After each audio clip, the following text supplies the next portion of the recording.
Evet, Allah'a şükür hastaneden çıktık. Yani herhangi bir sıkıntı yok. Doğuma 2 hafta, salonun bitmesine son 1 hafta. Kübra Hanım. Hadi bakalım neler olacak. Bir hareket oldu. Aynen. Oldu. Evet, şimdi odanın son durumu bu şekilde. Bugün neler yapıyoruz?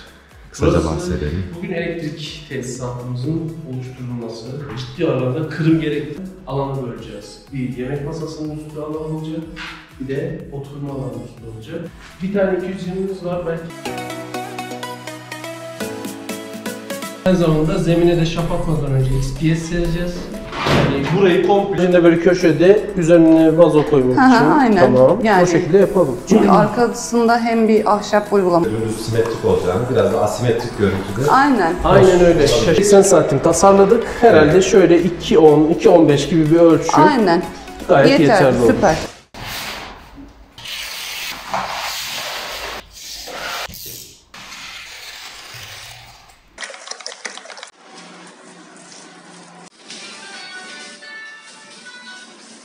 Evet, kapı durmuyor, sürekli gelenler var. Bunun özellikleri nelerdir? Özellikleri bu boyanan bir kağıt olduğu için istediğin şekilde boyayabilirsin. Ama bu boya silikonla boyanabilir. İstediğin 5, 6, 8, 10 kere boyanır bundan. Öyle mi? Olmaz yani. Ha, yani bir kere renk attık, üzerine tekrar değiştirmek istersek değiştirebiliyoruz. Mesela kırmızıysa sarıya çevireceksin. Evet. İstediğin gibi çevirebilirsin. Ya da yeşil çevireceksin. Yeşil olur. Evet. Yani o sana dediğin var. Hangi ettiğinden olur. Evet, anladım. İşimiz ne zaman biter? İnşallah olursa 2 saatte bitireceğiz. 2 saatte bitiririz yani. Peki. Ondan sonra kurumaya bırakacağız. Bir gün sonra gelip boyası yapılacak. Peki ustam, bir top ne kadar alan kaplıyor? Bunun eni 106 santim, 26,5 metre ama yapılan alan 24 metredir. Piresi olduğundan dolayı. Evet. Yani bir top aldığımız zaman 24 metrekare kaplıyoruz. Biz burada 2 top kullanacağız. Evet, 50 metre kağıt alıyoruz ama 24 metre bizim ortalamamız 40 metrekare. Evet. O yüzden piresi dahil 50 metre tahammül eder yani. Anladım. Peki kendimiz uygulayabilir miyiz? Zor iş biliyorum yani, emeğimiz var. Zor da bunun incelikleri var. Şimdi baktığınız zaman çok basit gibi görünür ama bunu emek ister. Tabii ki. Yani. Çalışmak lazım. Kendini yapabilirsin ama çok uğraşırsın. Evet. Olmaz mı? Olur. Evet. Seninki kadar olmaz ama. Tabii. Bizim kadar olmaz. Ya baktığında biz seri şekilde yaparız. Tabii. Ama çok kolay müşterisin. Sen bir boyatarsın. Evet. O yüzden bunun tutkalı önemli, gramaj önemli, zemin önemli. Acaba bunun ne kadar süreriz, az mı süreriz? Yani. Tabii. Uygulama geçiriyor. Yapılır biter.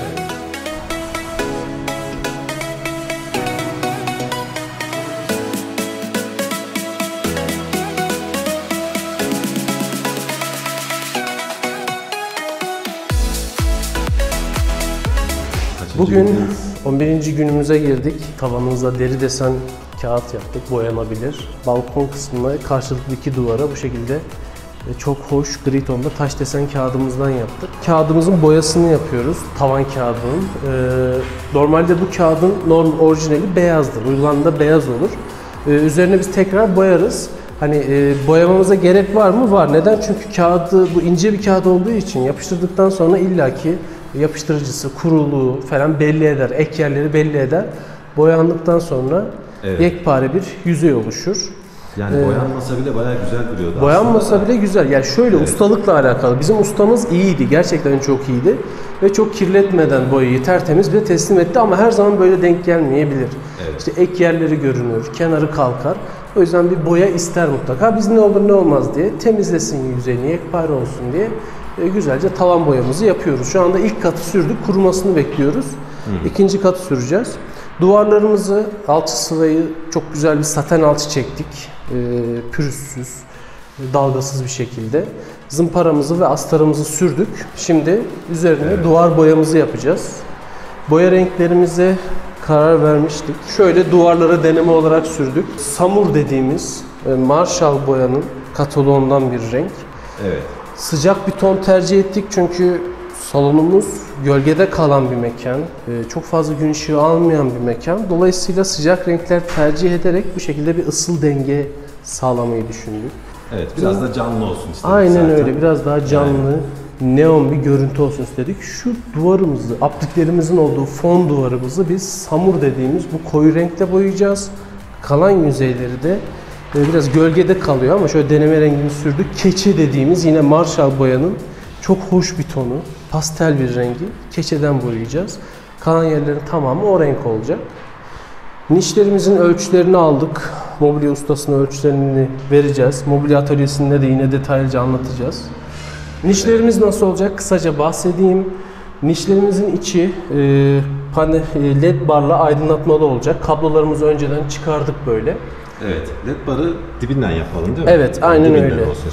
Yani şuradan ortadan geliyor ama Yok. biz bunu çekebiliriz gene. Kenar direkt dipten olsun. Aynen öyle. Ki sorum yani yarın bir gün LED'lerde sorun oldu. Biz onu direkt şu şekilde çıkartıp Tabii ki de, tabii ki de. Yani. LED aydınlatmanın en güzel yanı özellikle şerit LED'in tamir olur, sökülür, takılır, dilediğiniz gibi. Biz onu sadece silikonla yapıştıracağız hemen basit bir şekilde. Tamirinde Sök sıkıntı yok. takonla hiçbir sorun olmaz. Geri kalan şantiye aşamalarımız şu şekilde olacak. Bugün boyalarımızı tamamlıyoruz. Planımıza göre inşallah bir aksilik çıkmazsa yarın laminat ve süpürgelik çakımımıza geçeceğiz. Evet. Laminat ve süpürgelik için normalde Cartera'dan ofiste baktık, beğendik ama ben hep her zaman şunu derim. Bir yerinde gidip görelim çeşitli olarak. Aynen. Farklı çeşitler, farklı desenler de görelim diye. Olur. İsterseniz Konya'da Acarkon firması Tamam. çok kurumsal bir sürü çeşidi olan bir firma. Oraya gidip oradan da ürünlerimize bakabiliriz. Çok daha iyi bir tercih olur diye düşünüyorum. Olur. Öyle yapalım. O zaman buradan şimdi Direkt Acarkon'umuza gidelim. geçelim. Mobilya detaylarımıza karar verelim.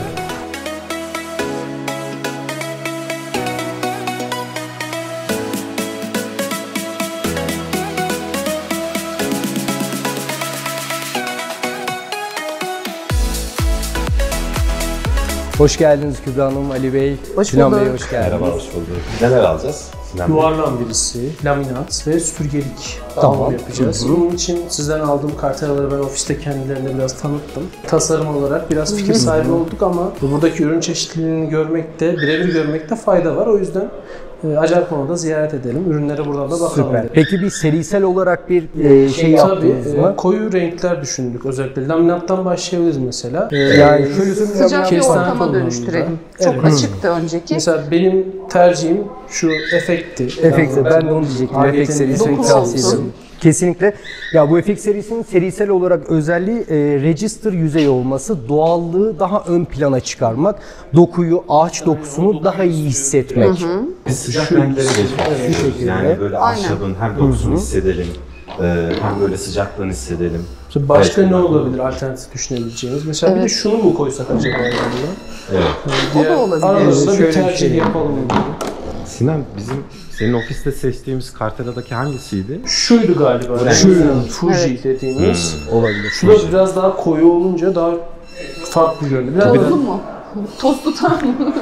Koyu Yani daha renkler daha belirgin çok olur, değil ayak mi? izini belli eder. Ayak izini hem de. O. Aynen. Bunda onu yaşamayız değil mi? Onu yok. Ara renk olduğu için tam koyu değil, onu Evet. yaşamazsınız. o sorunu. Kurtarıyoruz onu da o zaman. Evet.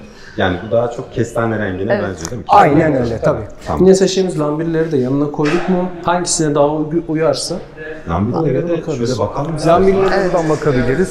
beğendiğimiz model sanırım şu bombeli model. Evet, oydu. Yani Cartera'dan biraz hoşumuza gitmişti. Evet. Renk, Ama şöyle bakınca hani orada küçükte daha farklı gözüküyordu. Şimdi evet, burada büyüye işte o gelince yüzden aynen. çok daha farklı Duvarda gözüküyor. döşenmiş Aynen halinden öyle, farklı evet. oluyor. Hatta Yani. Kübra sen onunla beraber şöyle ince aralıklı Evet. olanı seçelim diye bahsetmiştin. Aynen, Ama evet. burada sanki Bu daha mı güzel belirgin. duruyor? Bu daha belirgin. Şu an daha belirgin. Evet. Yani Hatları, Yani- kanalları daha belirgin olduğu için Aynen. biraz daha göze geliyor. Şu olabilir. Ya Mesela büyük bir alanda görmek her zaman için çok farklı. Kesinlikle aynen. Karar verme, ya zaten biz bu teşhiri noktasını burada karar verme noktasına daha üst görsel bir hayal edilmesi babında yaptırıldı, öyle söyleyeyim yani. Yani o küçüktekini mesela görüp hiç buradakine bakmadan yaptırdıktan sonra ben bunu görseydim pişman olurdum. kesinlikle. Ya çünkü bizim salonumuz da şimdi kuzey cephe. Hani soğuk, gölgeli bir mekanda sıcak tonlar kullanalım ki Aynen, evet. böyle ısı denge sağlasın diye düşünüyorum. Anladım. O zaman ideal yani. yine süpürgelikleri beyaz geçiyoruz değil mi? Evet, süpürgelikleri beyaz Beyaz yapmakta geçeceğiz. fayda var. Çünkü Evet. arada bir şey olur, bir detay olur, bir kontrol gibi bir şey olur. Evet. Ayrıcı bir yüzey görünüyor. Bunların hepsini beraber görebilir miyiz? Şöyle üst üste tutar Parçalı mıyız? numunelerle aslında laminatın yanına koysak iyi olur.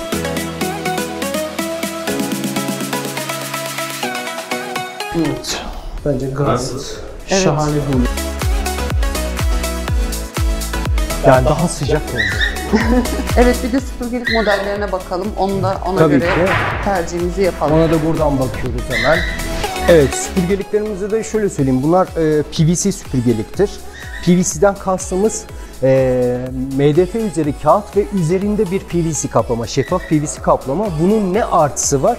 Evde temizlik yapılıyor mesela veya mopla paspas yapılıyor. Su değdiği zaman herhangi bir kabarma vesaire önüne geçer tamamen. Yani süpürgelik modellerimizde 8'likten başlıyor. Şu anda 12'liye kadar süpürgeliğimiz var. Aslında 10 santim civarında olması lazım. Neden? Şimdi hep biz ona göre mobilyaları döşersek üstüne gelecek lambiri olsun, işte televizyon ünitesi olsun. Robot süpürge de o hizada Aynen. geçsin Ali diye. Bey, Aynen ev öyle. süpürmekten Şu biraz az Benim derdim hep orada yani. Yoksa bana kalıyor. Süper ya. Hepimizi mahkus edelim. Yani kaçacak yer yok. Şundan 10 santim değil mi? Evet, şu seri 10, 10, 10, 12 diye gidiyor. Böyle üstünün de silinmesinde sorun olmayacak. Hiçbir sıkıntı yok. Sorun olmayacak. Ve Ali Bey çözüm temizliği gayet çok basit. Nemli bezle silmeniz yeterli. Ne kadar güzel ya. Bunları hep önceden ben düşünüyordum. Ya tecrübe konuşuyor demek ki orada yani. Ama yani o kolay da gene de hani biz Şöyle düzlere gidelim. gerçi beyaz alacağız. Sonuçta biz beyaz alacağımız için. Şu detay evet. güzel Evet, görünüyor. bu biraz böyle hafif Biraz hareketli. sade. Evet, Yani. olabilir. Ha, bunlar gene için MDF değil mi? Tabii MDF. Tamamen MDF. Tamam. Olur. O Süpürgelik de bu. Evet, güzel. Süpürgelik modelimiz bu, rengimiz de Aynen. beyaz. Bunlar için bir fiyat alacağız. O zaman fiyatlandırmaya geçelim. Buyurun. Hadi bakalım. Yasin Bey 2021 fiyatlarından hesaplıyoruz değil mi? Çok isterdim. Ben 2020 diye Biz de yani düşünüyorum yanlış ama. zamanda giriştik. Bakalım enflasyonist dönemde bir evin, daha doğrusu bir salonun yapım maliyetlerini ortaya çıkarmış olacağız hep birlikte. Evet. Ya şey de oluyor ama başlamışken şunu da yaptıralım, başlamışken Öyle bu da tabii. olsun derken Tabii şu konuda anda şu planlı an- gitmeye çalıştığımız için en azından çok fazla yoğun girmeden önce maliyeti görelim diye hareket ettiğimiz için. Şu anda yani fiyatsal noktada da tabiri caizse 15 günlük falan bir fiyatlama yapıyoruz biz de. 15 gün geçerlilik süresi oluyor yani. Evet. Yani şu anda parke noktasında mesela sizin seçmiş olduğunuz parkenin metrekaresi 147 lira. Bunun altına kapul mantığı ısı yalıtım ve ses yalıtım özelliği olmasın vardır. Bunun da metresi şu anda 10 lira. Evet. Seçmiş olduğunuz süpürgelik onluk bir süpürgelik, PVC bir süpürgelik, kaliteli bir süpürgelik. Onun da şu anda boy fiyatımız hemen 155 lira boy fiyatımız var onda da. Ve son olarak profille alakalı da 242 lira artı KDV, bunda da fiyatımız var. Evet. Diğer ürünlerde KDV dahil, profilde artı KDV fiyatlarımız var şu an için. Peki toplamda ne ödeyeceğiz? Toplamda ne ödüyoruz? Hemen ona bakıyorum. Toplam vermiş olduğunuz metrekareler bandında 21.170 lira tutuyor. Her şey dahil. KDV dahil. KDV dahil. İskontomuz? İskontomuz bunda %10 kadar bir iskonto. %10'da iskontomuz Aynen. var. %10 Tamam. iskonto Yani bugün siparişi yaparız. verdik, yarın malzemeyi getirebiliyorsunuz. Tabii değil mi? anında Elimizde hemen aynen. hazır. Hazır hemen sevk Anladım. edebiliriz, sıkıntı yok. Peki siz sadece Konya mı yoksa Konya dışında da satışınız oluyor mu? Şimdi bizi her yerden izleyen var. Şu an bir fiil Türkiye içerisinde satışımız mevcut. Yurt dışından da talepler oldu. Evet. Yani mesela geçen hafta Singapur ve Londra'ya Aynen. malzeme sevkiyatımız oldu. Talepler yurt dışından da artık talepler gelmeye başladı. Öyle söyleyeyim yani. Çünkü bizim takipçilerimizin çoğu da gurbetçilerimiz. Fransa olsun, Almanya olsun, Hollanda olsun. Oradan sürekli süper. malzeme istiyorlar. Ya o konuda da yardımcı oluyorsunuz. Tabii direkt ben buradan yani konteynerlerini vesaire neyse biz buradan her şeyini yapıp gönderiyoruz Tamam, yani. o zaman sizin iletişim bilgilerini de yorumlara yazıyoruz biz. Oradan Süper size oldu. ulaşabilirler. Teşekkürler. Peki, teşekkür Sağ olun. ederiz. Teşekkür Görüşmek üzere. ederiz. Teşekkür ederim. Sağ olun. İyi günler. Evet, bugün boya işlerimizi tamamladık. Arka taraftaki fon duvarımıza samur rengini uyguladık. Ondan sonra yan duvarlara da keçe rengini uyguladık. Yani böyle hafif gri tonlarında ve tavanlarımızda da deri desenli duvar kağıtlarımız komple kaplamış olduk buraya kadar. Evet, burada da Miraç Usta var. Evet. Şimdi bildiğiniz gibi biz normalde seramik yapacaktık, yerden ısıtma yapacaktık. Yalnız vazgeçtik. Parkeye devam ediyoruz ve bunun için de altına bu şekilde bir yalıtım malzemesi döşeyeceğiz ve bunu yani şu kadarı toplam işte burası 40 metrekare civarında. Maliyeti de 400 lira civarında. Belki 300 liraya da bulursunuz yani oynar. Etkiliyor yani. Aynen ve bunun çok faydası var ve normalde yoktu altında. Yani bunu döşemekten de çok da kaçınmamak lazım. Aynen. Ya da ev alırken hani inşaat aşamasında ev alanlar için de müteahhite söyleyiversek ya kardeşim bana şilte değil de şu malzemeden döşeyiver. Aynen öyle. Acayip fark edecek. Şapın altında var yalıtım malzemesi ama laminat parke direkt şapın betonun üzerine değdiği için bir soğukluk geliyor gene hissediyorsun. Ama arada yine böyle bir malzeme olursa olayı iyice kurtaracak. Aynen öyle. Evet. Bunun avantajı kalın olduğu için şaftaki bozuklukları da bayağı gideriyor. Laminata bastığınız zaman boşluğa denk gelmiyor. Evet. Bazı evlerde artık dikkat ederseniz böyle laminatın altı boştur. O Aynen öyle. Gevşeyen, Aynen bir süre öyle. sonra oraya atar. Bizimki öyleydi zaten. O şaftan ötürü yani. Mesela bu kalın olduğu için şafına bozukluğu Şu an elimi arasına sokunca bile şurada sıcaklığı hissediyorum yani. Bu da böyle bir malzeme. Evet, parkelerimiz de geliyor. Bugün bunların da döşemesini yapacağız. Değil mi Sinancığım? Aynen öyle. Hadi bakalım neler olacak.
Evet, bugün Hüseyin'le beraber elektrik tesisat işlerinin tamamını bitiriyoruz. Aydınlatmalarımız da bu şekilde.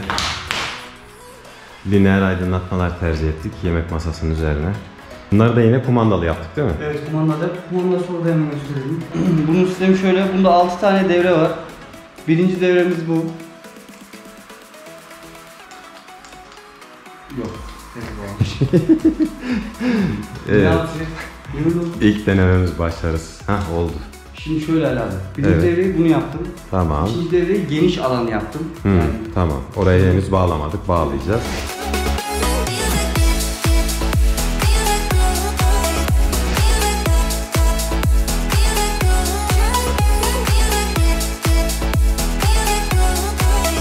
Nasıl Miraç koltuklar?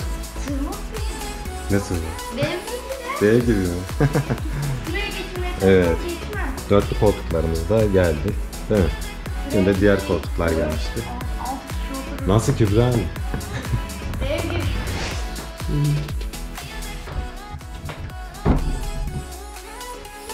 Olmadı değil mi bu da?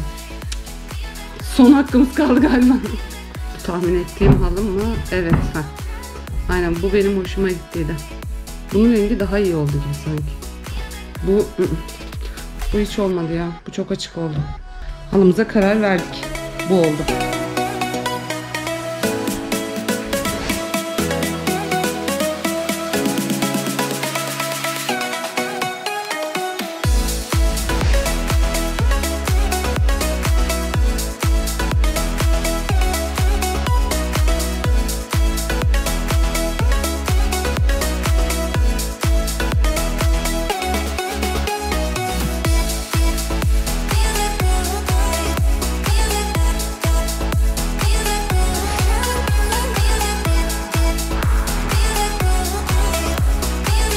Ve evde tadilat olurken apartmandaki son durum da bu şekilde. Evet.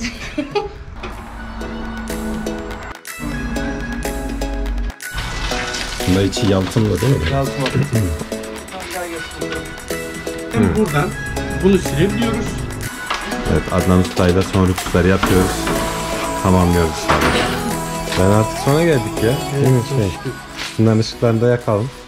İnşallah.